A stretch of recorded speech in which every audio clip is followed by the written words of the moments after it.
Kerala story 2 ಇದು ಕಾಮಾಖ್ಯ ನಾರಾಯಣ ಸಿಂಗ್ ಅವರು direct ಮಾಡಿರುವಂತಹ ಸಿನಿಮಾ. ಇಲ್ಲಿ ಐಶ್ವರ್ಯ ಓಜಾ, ಅಲ್ಕಾ ಗುಪ್ತಾ, ಅದಿತಿ ಭಾಟಿಯಾ ಇನ್ನು ಮುಂತಾದವರು ಲೀಡ್ ಆಗಿ ಕಾಣಿಸ್ಕೊಂಡಿದ್ದಾರೆ.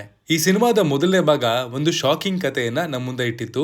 ಹೇಗೆ ಕೇರಳದಲ್ಲಿ ಕನ್ವರ್ಷನ್ಸ್ ಗಳನ್ನ ಮಾಡಿಸಲಾಗುತ್ತೆ, ಹೇಗೆ ಅವ್ರನ್ನ ಬೇರೆ ಬೇರೆ ದೇಶಗಳ ಟೆರರ್ ಕ್ಯಾಂಪ್ ನಲ್ಲಿ ಇಡಿಸಲಾಗುತ್ತೆ, ಹೀಗೆ ಸಾಕಷ್ಟು ವಿಷಯಗಳನ್ನ ಈ ಸಿನಿಮಾ ಎಕ್ಸ್ಪ್ಲೋರ್ ಮಾಡಿತ್ತು. ಅಷ್ಟೇ ಅಲ್ಲದೆ 15-20 ಕೋಟಿ ಆಸುಪಾಸಿನಲ್ಲಿ ತಯಾರುಗೊಂಡಿದ್ದಂತಹ ಈ ಸಿನಿಮಾ ಬಾಕ್ಸ್ ಆಫೀಸ್ ಅಲ್ಲಿ 350 ಕೋಟಿಯನ್ನ ಗಳಿಸಿತ್ತು. ಈಗ ಅದರ ಸೆಕೆಂಡ್ ಪಾರ್ಟ್ ಅಂದ್ರೆ ಕೇರಳ ಸ್ಟೋರಿ 2 ನ ನೋಡಿದಂತಹ ನಮ್ಗೆ ಏನ್ ಅನಿಸ್ತು? ಇದು ಬರೀ ಪ್ರಾಪಗೆಂಡಾನ ಅಥವಾ ನಿಜವಾದ ಸಬ್ಸ್ಟೆನ್ಸ್ ಇಲ್ಲಿದ್ಯಾ?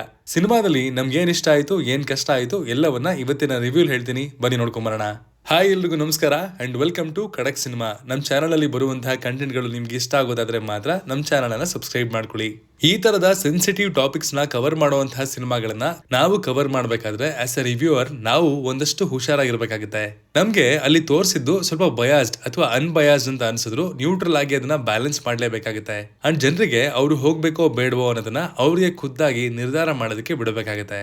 ಈ ಸಿನಿಮಾದ ಒನ್ ಲೈನ್ ಸ್ಟೋರಿ ಬಗ್ಗೆ ಹೇಳೋದಾದ್ರೆ, ಹೇಗೆ ಕೇರಳ, ಜೋಧ್ಪುರ್, ಗ್ವಾಲಿಯರ್ ಈ ಊರುಗಳಲ್ಲಿ ಪ್ರೀತಿಯ ಹೆಸರಲ್ಲಿ ಧರ್ಮವನ್ನ ಬದಲಾಯಿಸಿ ಬಲವಂತವಾಗಿ ಮನೆಯವರಿಂದ ದೂರ ಮಾಡಿ ತಮ್ಮ ಸ್ವಾರ್ಥಕ್ಕೆ ಬಳಸ್ಕೊಳ್ತಾರೆ ಅನ್ನೋದೇ ಈ ಸಿನಿಮಾ ತೋರಿಸೋದಕ್ಕೆ ಹೊರಟಿರೋದು. ದೇಶದ ಹಲವು ಸಿಟೀಸ್ ಗಳ ಕಥೆಯನ್ನ ಇಲ್ಲಿ ಎಕ್ಸ್ಪ್ಲೋರ್ ಮಾಡ್ತಾ ಇದ್ರು ಕೂಡ ಕೇರಳ ಸ್ಟೋರಿ ಅನ್ನೋ ಹೆಸರಿಟ್ಟಿರೋದು ಕ್ಯಾಶ್ ಗ್ರಾಬ್ ಮಾಡೋದಕ್ಕೆ ಮಾತ್ರ ಅನ್ನೋದು ನಮ್ಮ ಪರ್ಸನಲ್ ಒಪಿನಿಯನ್. ಈ ಟೈಟಲ್ ಬೇಡವಾಗಿತ್ತು. ಇನ್ನು ಸಿನಿಮಾದ ಪಾಸಿಟಿವ್ಸ್ ನ ಬಗ್ಗೆ ಮಾತಾಡೋದಾದ್ರೆ ಅದು ಇಲ್ಲಿನ ಪರ್ಫಾರ್ಮೆನ್ಸ್ ಗಳು. ಬಹಳಷ್ಟು ಹೊಸ ಕಲಾವಿದರಿದ್ದಾರೆ, ಸಾಕಷ್ಟು ಇಂಟೆನ್ಸ್ ನಟನೆಯನ್ನ ಡಿಮ್ಯಾಂಡ್ ಮಾಡುವಂತಹ ಸನ್ನಿವೇಶಗಳು ಬರ್ತವೆ ಅಂಡ್ ಅಲ್ಲೆಲ್ಲ ಇಲ್ಲಿನ ಕಾಸ್ಟ್ ಇಂಪ್ರೆಸ್ ಮಾಡುತ್ತೆ. ಇನ್ನು ಸಿನಿಮಾ ಕಂಪ್ಯಾರಿಟಿವ್ಲಿ ದೊಡ್ಡ ಸ್ಕೇಲ್ ನಲ್ಲಿ ಮೂಡ್ ಬಂದಿದೆ. ವಿಜುವಲಿ ಸಿನಿಮಾ ಚೆನ್ನಾಗಿದೆ. ಇನ್ನು ಹೇಳ್ಬೇಕು ಅನ್ಕೊಂಡಿರುವಂತಹ ಕತೆ ಚೆನ್ನಾಗಿತ್ತು. ಈಗ್ಲೂ ಈಗಿನ ಕಾಲದಲ್ಲೂ ಈ ಘಟನೆಗಳು ನಡೀತಿದೆ, ಅದು ಬೆಳಕಿಗೆ ಬರ್ತಿದ್ಯೋ ಇಲ್ವೋ ಅನ್ನೋದನ್ನ ಪಕ್ಕಕ್ಕಿಟ್ರೆ ಅವೆಲ್ಲವನ್ನ ಹೇಳೋದಕ್ಕೆ ಸ್ವಲ್ಪ ಕರೇಜ್ ಬೇಕೇ ಬೇಕು. ಅಂಡ್ ಕಥೆಯೂ ಅಷ್ಟೇ ಎಂಗೇಜಿಂಗ್ ಆಗಿತ್ತು. ಕೇರಳ ಸ್ಟೋರಿ 1 ನ ಬೀಟ್ಸ್ ನೇ ಈ ಸಿನಿಮಾ ಕೂಡ ಫಾಲೋ ಮಾಡುತ್ತೆ. ಕತೆ ಕೂಡ ಆಲ್ಮೋಸ್ಟ್ ಸೇಮ್ ಟೋನ್ ನಲ್ಲೇ ಮುಂದೆ ಸಾಗುತ್ತೆ. ಬಟ್ ಇಲ್ಲಿ ಮಲ್ಟಿಪಲ್ ವಿಕ್ಟಿಮ್ಸ್ ನ ಮೇಲೆ ಫೋಕಸ್ ಮಾಡಿದ್ದಾರೆ. ಕೆಲವು ಕಡೆ ಬೋರ್ ಹೊಡಿಸುತ್ತೆ, ಕೆಲವು ಕಡೆ ನಮ್ಮ ಅಟೆನ್ಷನ್ ನ ಹೇಳ್ಕೊಡೋದ್ರಲ್ಲಿ ಯಶಸ್ವಿ ಕೂಡ ಆಗುತ್ತೆ. ಸಿನಿಮಾದ ಮೊದಲನೇ ಅರ್ಧವನ್ನ ಡೈರೆಕ್ಟರ್ ಅಲ್ಲಿನ ವಾತಾವರಣದ ಬಗ್ಗೆ, ಅಲ್ಲಿನ ಪಾತ್ರಗಳ ಬಗ್ಗೆ ಹೇಳೋದಕ್ಕೆ ಫುಲ್ ಯೂಸ್ ಮಾಡ್ಕೊಂಡಿದ್ದಾರೆ. ಫಸ್ಟ್ ಹಾಫ್ ಎಂಡ್ ಆಗ್ತಾ ಆಗ್ತಾ ಕತೆ ತನ್ನ ಕೋರ್ ಪಾಯಿಂಟ್ ಬರುತ್ತೆ.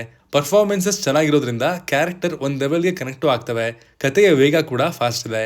ಸಿನಿಮಾದ ಲೆಂತ್ ಹತ್ತತ್ರ 2 ಗಂಟೆ 10 ನಿಮಿಷ. ಸೊ ತುಂಬಾ ಟೈಮ್ ತಗೊಂಡ್ಬಿಟ್ರು ಅನ್ನುವಂತಹ ಫೀಲಿಂಗು ಇಲ್ಲಿ ಬರೋಲ್ಲ.